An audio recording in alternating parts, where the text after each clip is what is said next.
Cerita saya koyak. Alamak! Jangan risau, saya Yasmin dah berpengalaman membantu pelbagai profil untuk mendapatkan personal loan.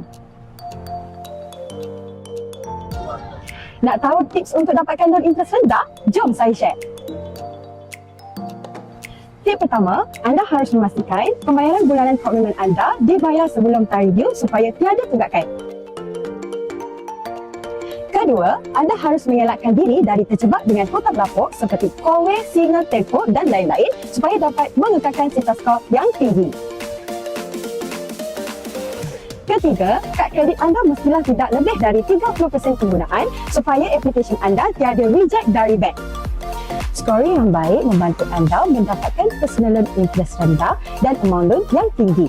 Sekaligus anda boleh meliputi personal loan interest tinggi dan mengurangkan komitmen bulanan anda. Anda mempunyai masalah seperti di atas? Janganlah stres. Jom dapatkan report kesihatan konven dan konsult secara percuma dengan kami. Anda tahu tak, dengan gaji RM3,000 ke atas, boleh dapat pinjaman sebanyak RM50,000. Gaji anda lebih tinggi, lagi besar dan amount anda yang anda boleh dapat. Anda ada soalan? Komen saja di bawah dan hubungi kami sekarang. Easy Solution memang easy.